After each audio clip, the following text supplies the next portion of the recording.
तमाम उपस्थित तमाम मान सम्मान के योग्य सभी महान विभूतियां, हमारी माताएं बहनें,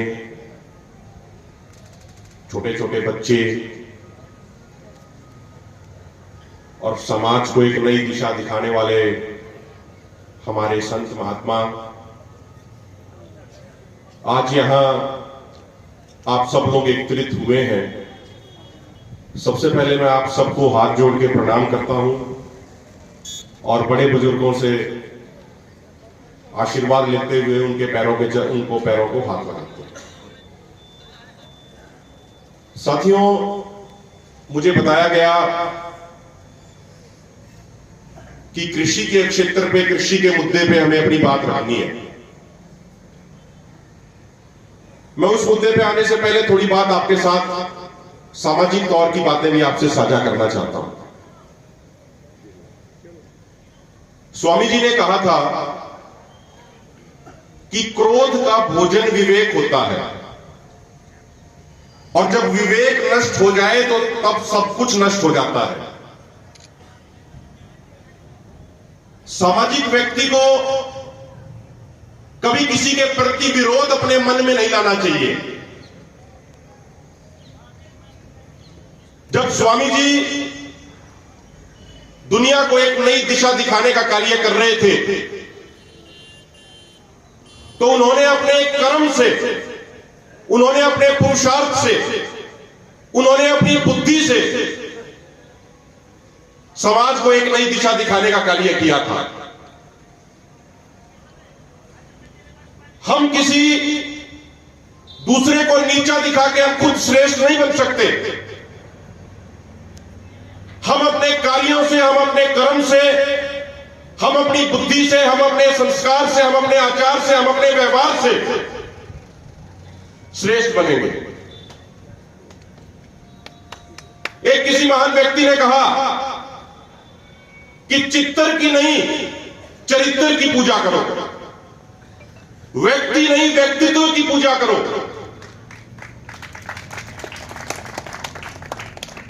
प्रकृति का एक नियम है, प्रकृति का यह नियम है कि इस दुनिया में कुछ भी अंतिम सत्य नहीं है। कि सूरज किसी दिशा से निकलता है, लेकिन अब यह साबित हो चुका है कि सैकड़ों हजारों वर्षों के बाद सूरज भी अपनी कुछ डिग्री, अपना एंगल बदल लेता है। दुनिया में कुछ भी अंतिम सत्य नहीं है, सिर्फ परिवर्तन ही दुनिया का अंतिम सत्य है। और मैं तमाम साथियों से, तमाम बौद्धिक व्यक्तियों से एक हाथ जोड़ के यह विनम्र विनती करना चाहता हूं कि यदि हमें किसी महान व्यक्तित्व जैसे महर्षि दयानंद सरस्वती हुए, यदि किसी महान व्यक्तित्व के कार्यों को आगे बढ़ाना है तो उस महान व्यक्तित्व की तरह हमें जीना पड़ेगा, उस महान व्यक्तित्व के विचारों को अपने जीवन में उतारना पड़ेगा। हमारे समाज के साथ एक सबसे बड़ी समस्या यह रही कि आज भी हम ये कहते हैं कि 500 साल पहले उन्होंने ये कहा था, 1000 साल पहले उन्होंने ये कहा था, 100 वर्ष पहले उन्होंने, जो 500 साल पहले, 100 वर्ष पहले, 200 वर्ष पहले उन महान हस्तियों ने, उन महान व्यक्तित्वों ने ये कहा था, वो उस समय की परिस्थिति के अनुसार कहा था। आज की परिस्थितियों में हम किस तरीके से उस विचार को आगे बढ़ा सकते हैं, यह समझना बड़ा जरूरी है। साथियों, ये एक महान कार्य आप कर रहे हैं। 1 तारीख से आपने इस कार्य को शुरू किया और 12 तारीख को आपका समापन है। मैं इस कार्य के पूरी आयोजन कमेटी को, सबको बार बार धन्यवाद देना चाहता हूं। हमारे बड़े भाई आदरणीय बिट्टू जी, आदरणीय आर्य सुरेश मलिक जी, जिन्होंने किसान आंदोलन में भी बहुत बड़ी भूमिका निभाई थी, पूरे पानीपत जिले को जागरूक करने के कार्य में उन्होंने अहम जिम्मेदारी निभाई थी। मैं छोटी छोटी 2-3 बातें कह के अपनी वाणी को विराम दूंगा।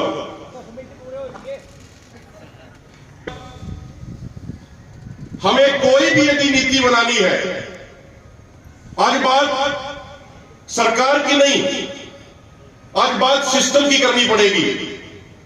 आज बात किसी पार्टी की नहीं, बात पॉलिसी की करनी पड़ेगी। जब तक हमारी पॉलिसियां बेहतर नहीं होंगी, जब तक हमारा सिस्टम में सुधार नहीं होगा, तब तक हम कोई भी बदलाव नहीं। हमारे देश की विडंबना यह रही कि आज भी हम भारत में कोई नीति बनाना चाहते हैं तो पश्चिमी देशों के अनुसार अपनी नीतियां यहां की बनाते हैं।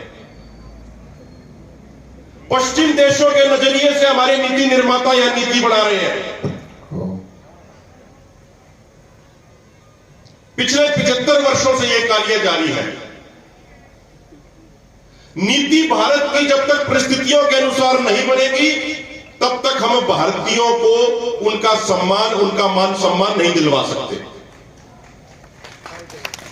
भारत की नजर से भारत के लिए नीतियां बनानी पड़ेगी। पॉलिसी की बात हम करते हैं। एक तरफ वो किसान है जिसकी 50 लाख रुपए की कीमत वाली उसकी जमीन के कागज जमा कराए जाते हैं और उसके बाद उसका 1 लाख का केसीसी का कार्ड बनाया जाता है। और दूसरी तरफ वो बड़े बड़े कॉर्पोरेट घराने हैं जिनको इनसिक्योर लोन के तौर पे अरबों करोड़ों खरबों रुपए का लोन मिल जाता है। और ये बात किसी एक सरकार की नहीं है, ये बात हमारे सिस्टम की है, बात हमारी नीतियों की है। जब कोरोना काल में तो उस सेक्टर था जिसने 3.6% की दर से हमारे देश की अर्थव्यवस्था को आगे बढ़ाया था। आज हम कहते हैं कि कोरोना के दौर में हम 80 करोड़ लोगों को, 80 करोड़ गरीब भाइयों को खाना देने में सफल हो पाए, तो उसका कारण देश का अन्नदाता, देश का किसान है। उस किसान ने एक वो दौर भी था लाल बहादुर शास्त्री जी का, जब अमेरिका जैसे देशों ने कहा कि हम अपना अनाज समुद्र में फेंकना तो पसंद करेंगे लेकिन भारत के लोगों के लिए नहीं भेजेंगे। उस समय लाल बहादुर शास्त्री जी ने जब जय जवान जय किसान का नारा दिया, तो उसी का नतीजा है कि हमारे देश में 4-4 सालों के लिए अनाज के भंडार भरे हुए हैं। और अब जब रूस और यूक्रेन का युद्ध चल रहा है तो पूरे यूरोप की निगाह भारत की तरफ है कि भारत अपना गेहूं भेज दे, अन्यथा यूरोप में लोग भूखे मर जाएंगे। ये भारत के समाज का, ये भारत के किसानों का पुरुषार्थ।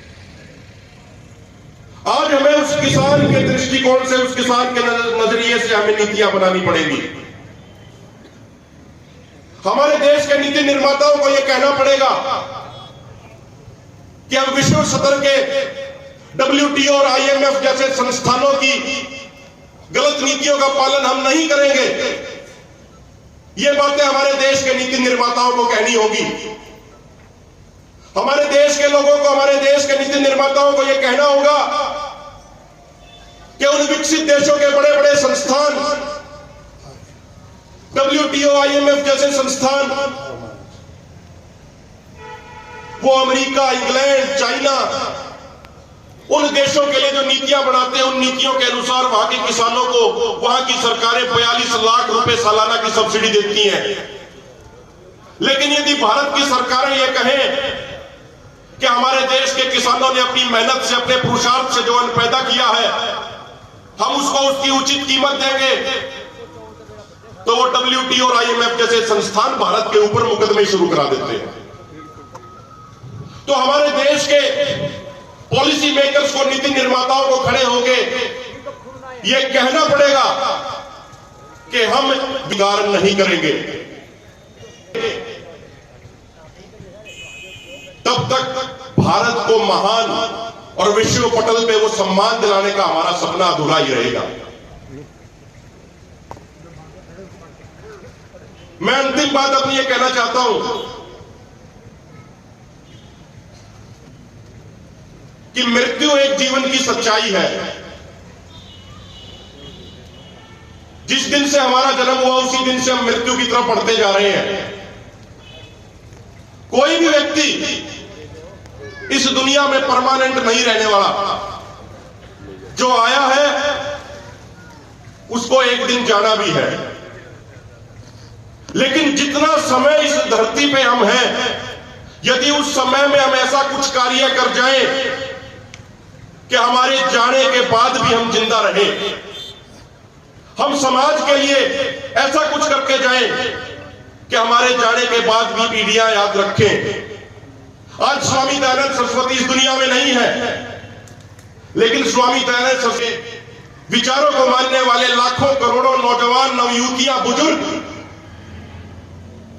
उनको समझ रखे हुए हैं, उनके विचारों को आगे बढ़ाने का कार्य कर रहे हैं। तो मैं आप सबसे, हमारे बुजुर्गों से, नौजवान साथियों से यह हाथ जोड़ के विनम्र विनती करना चाहता हूं कि हमें कुछ ऐसा कार्य करके जाना है